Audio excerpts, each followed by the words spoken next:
Parthasarathi అంబికకు phone చేసి JR constructions మొదలు పెట్టడానికి నేను అన్ని ఏర్పాట్లు చేసుకుంటున్నాను. ఏదో ఒక విధంగా ఆ లక్ష్మి చేత 200 ఎకరాల మీద సంతకం పెట్టి చేస్తే మిగతా ప్రాసెస్ మొదలు పెడతానని చెప్పి పార్థసారథి అంబికకు చెప్పడంతో, అలాగే తప్పకుండా ఈరోజే లక్ష్మి చేత సంతకం పెట్టిస్తాను అని చెప్పి ఫోన్ పెట్టేసిన తర్వాత, ఇప్పుడు లక్ష్మికి ఎలాగో కళ్ళు కనిపించవు కాబట్టి ఈజీగా దాంతో సంతకాలు పెట్టించేసుకోవచ్చు అని చెప్పి అంబిక వెంటనే ఆఫీస్లో ఉన్న ఎంప్లాయీ సౌమ్యకు ఫోన్ చేస్తుంది. ఆఫీస్లో పెండింగ్ ఫైల్స్ చాలా ఉన్నాయి కదా లక్ష్మి, వాటి మీద సంతకాలు చేయాలి కదా, వెంటనే వాటిని తీసుకొని ఇంటికి రా అని చెప్పి అంబిక అనడంతో, అలాగే మేడం అని చెప్పి సౌమ్య ఇంటికి వస్తుంది. ఇకప్పుడు సౌమ్య లక్ష్మిని కలుస్తుంది. మేడం, ఆఫీస్లో పెండింగ్ ఫైల్స్ చాలా ఉన్నాయి, మీరు వాటి మీద సంతకాలు చేయాలి అని అంటూ ఉంటే, అవునా, ఎక్కడ సంతకాలు చేయాలో చూపించు, నేను సంతకం చేస్తాను అని చెప్పి లక్ష్మి అంటూ ఉంటుంది. సరే మేడం అని చెప్పి సౌమ్య అంబిక ఆ ఫైల్స్లో పెట్టిన 200 ఎకరాల అగ్రిమెంట్ పేపర్స్ మీద కూడా సంతకాలు చేయబోతూ ఉంటుంది. ఇక అప్పుడే సరిగ్గా అక్కడికి విహారీ వస్తాడు. ఒక్క నిమిషం లక్ష్మి, నువ్వు వేటి మీద సంతకం చేస్తున్నావో నేను కూడా ఒకసారి వెరిఫై చేస్తాను అని చెప్పి అంటూ ఉంటాడు.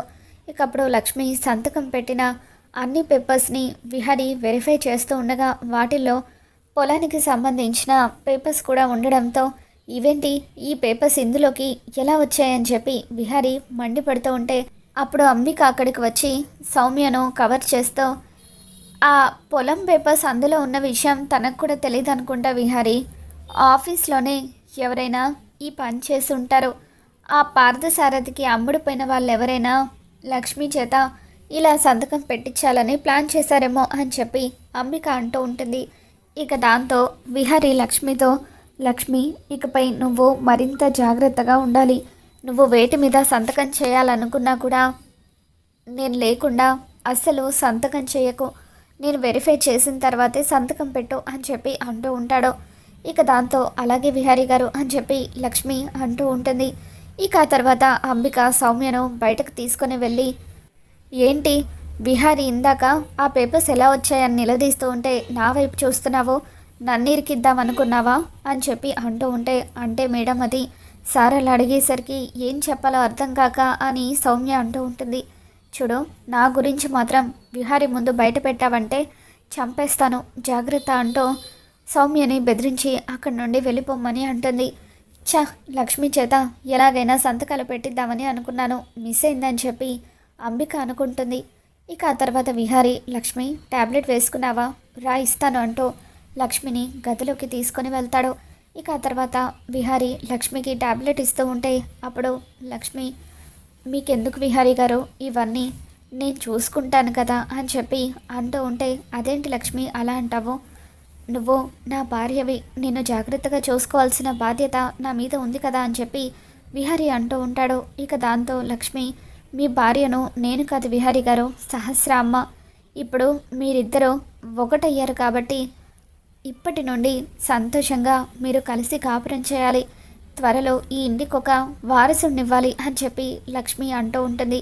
ఇక దాంతో విహారీ, లక్ష్మి నీకు ఈ విషయం అని అంటూ ఉంటే, నాకు కళ్ళు లేకపోయినా కూడా ఇక్కడ ఏం జరుగుతుందో మొత్తం కూడా తెలుసుకున్నాను విహారీ గారు, సహస్ర అమ్మగారు మీరు నిన్న రాత్రి ఒకటైన విషయం నాకు తెలిసిన తర్వాత చాలా సంతోషంగా అనిపించింది, నేను కోరుకున్నది ఇదే కదా అని చెప్పి అంటూ ఉంటే, అబద్ధం లక్ష్మి, నువ్వు చాలా బాధపడుతున్నావు కదా, నిజానికి అసలు అక్కడ ఏమీ జరగలేదు, సహస్ర చెప్పినట్టుగా నాకు ఏమీ గుర్తులేదు, నాకు తెలిసి నేనైతే అస్సలు తప్పు చేయను, ఎక్కడో ఏదో జరుగుతుంది, అదేంటో త్వరలోనే నీకు రుజువు చేస్తాను అని చెప్పి విహారీ అంటూ ఉంటాడు.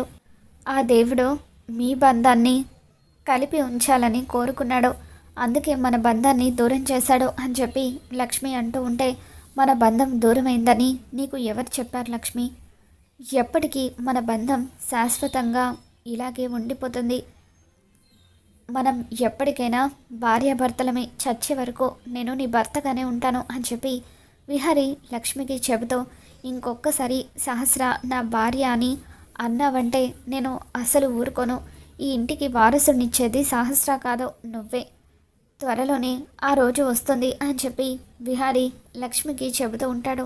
విహారీ అక్కడి నుండి వెళ్ళిపోయిన తర్వాత లక్ష్మి చాలా బాధపడుతూ ఉంటుంది. విహారీ గారు, నిజానికి సహస్ర అమ్మ మీరు ఒకటయ్యారని తెలిసిన తర్వాత నా గుండె ముక్కలైనట్టుగా అనిపించింది. ఎందుకంటే నా గుండెల్లో మొత్తం కూడా మీరే ఉన్నారు. మీ మీద నాకు ఎంతో ప్రేమ ఉంది. మీరు నాకు దూరం అవుతారన్న ఊహే నేను భరించలేకపోతున్నాను. కానీ ఈ కుటుంబం సంతోషంగా ఉండాలంటే మీరిద్దరూ కలిసి ఉండాలి. అదే న్యాయం అని చెప్పి లక్ష్మి అనుకుంటుంది. మరోవైపు పార్థసారథి అంబికకు ఫోన్ చేస్తాడు. అంబిక, ఆ పేపర్స్ మీద సంతకం పెట్టించావా అని అంటూ ఉంటే, లేదు పార్థసారథి గారు, నేను ఎంతగానో ప్రయత్నించాను, కానీ సమయానికి విహారీ రావడం వల్ల సంతకాలు పెట్టించలేకపోయాను అని చెప్పి అంబిక అంటూ ఉంటుంది. అయితే మీరు ఒక పని చేయాలి. జిఆర్ కన్స్ట్రక్షన్స్కి సంబంధించిన ఫైల్ని నేను లక్ష్మికి సెండ్ చేశాను, కానీ గతంలో తను దాన్ని రిజెక్ట్ చేసింది. ఎలాగైనా సరే విహారీ కంపెనీకి టెండర్ వేసేలాగా మీరే చేయాలి అని అంటూ ఉంటే, తప్పకుండా పార్థసారథి గారు, విహారీ టెండర్ వేసేలాగా నేను చేస్తాను అని చెప్పి అంబిక విహారీ దగ్గరకు వచ్చి, విహారీ అర్జెంటుగా మనం ఒక టెండర్ వేయాలి. టెండర్ వేయడానికి ఇంకా 3 అవర్స్ మాత్రమే టైం ఉంది.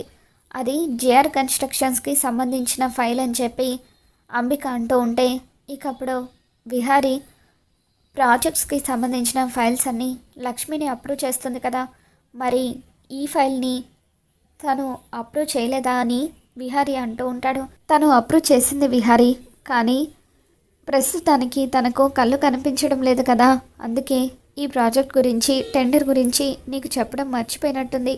తనకు హెల్త్ బాగాలేదు కదా, మనం వెళ్ళి ఆ టెండర్ వేద్దాం పద అంటూ అంబిక విహారీని తీసుకొని బయటకు వెళ్తూ ఉంటుంది. ఇక అప్పుడు లక్ష్మి ఆఫీసులో ఉన్న మేనేజర్కి ఫోన్ చేస్తూ ఉంటుంది. విహారీ గారు ఆఫీస్కి వచ్చారా అని అంటూ ఉంటే, లేదు మేడం, జేఆర్ కన్స్ట్రక్షన్స్కి సంబంధించిన టెండర్ వేయడానికి వెళ్తున్నారు అని ఆ మేనేజర్ అంటూ ఉంటాడు. అదేంటి, ఆ టెండర్ విహారీ గారు వేయడం ఏంటి? నేను దాన్ని అప్రూవ్ చేయలేదు కదా, ఆ ప్రాజెక్ట్లో చాలా లిటిగేషన్స్ ఉన్నాయని మనం వద్దనుకున్నాం కదా అని చెప్పి లక్ష్మి అంటూ ఉంటే, అవును మేడం, కానీ విహారీ గారు ఆ ప్రాజెక్ట్ పైన ఇంట్రెస్ట్ చూపిస్తున్నారు అని చెప్పి మేనేజర్ అంటూ ఉంటాడు. ఇక దాంతో లక్ష్మి పండుతో, పండు ఎక్కడో ఏదో పొరపాటు జరుగుతుంది, విహారీ గారు ఎట్టి పరిస్థితుల్లోనూ ఆ టెండర్ వేయడానికి వీల్లేదు, మనం ఆయన్ని ఆపాలి అని చెప్పి లక్ష్మి పండుతో కలిసి బండి మీద టెండర్ జరుగుతున్న చోటుకి వెళ్తూ ఉంటుంది. విహారీ అప్పుడే టెండర్ వేయబోతూ ఉంటాడు. ఇక లక్ష్మి ఒక్కసారిగా అక్కడికి వచ్చి విహారీ గారు అని గట్టిగా అరుస్తుంది. ఇక టెండర్ వేయబోతున్న విహారీ లక్ష్మిని చూడగానే పరుగు పరుగున తన దగ్గరికి వస్తాడు. ఏమైంది లక్ష్మి, నువ్వు ఇక్కడికి ఎందుకు వచ్చావని అంటూ ఉంటే, మీరు జేఆర్ కన్స్ట్రక్షన్స్ టెండర్ వేయడానికి వచ్చారు కదా, ఆ టెండర్ వేయొద్దని చెప్పడానికి వచ్చాను విహారీ గారు.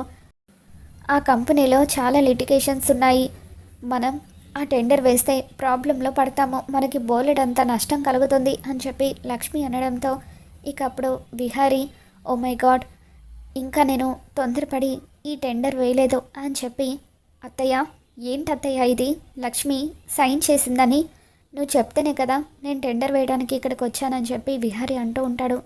సారీ విహారీ, లక్ష్మి వేరే ఫైల్ మీద సంతకం చేస్తే నేను ఈ కంపెనీకి సంబంధించిన ఫైల్ అనుకొని పొరపాటు పడ్డాను అని చెప్పి అంబిక కవర్ చేస్తూ ఉంటుంది.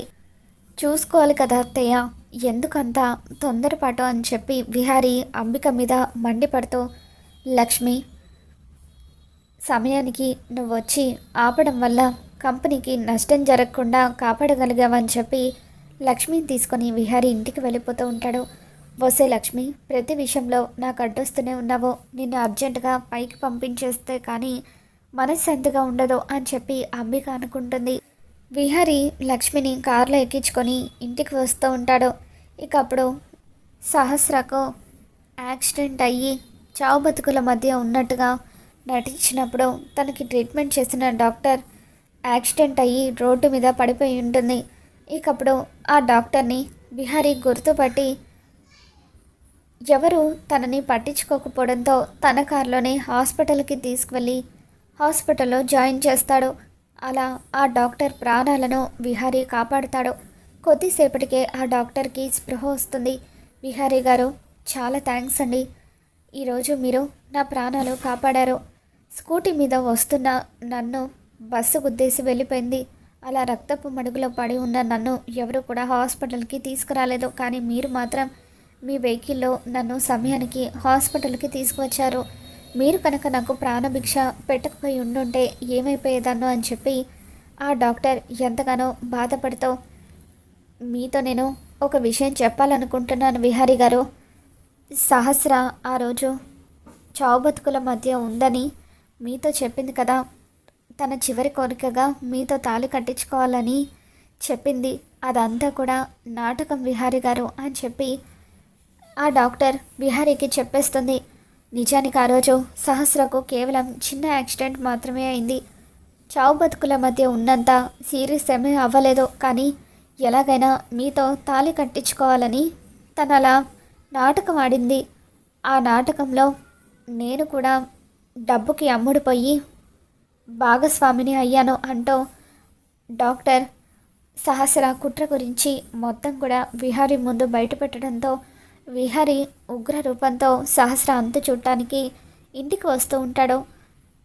మరి రాబోతున్న ఎపిసోడ్లో ఏం జరగబోతుందో మళ్ళీ మన ఛానల్లో తెలుసుకుందాం. ఈ వీడియో మీకు నచ్చినట్లయితే తప్పకుండా లైక్ చేయండి.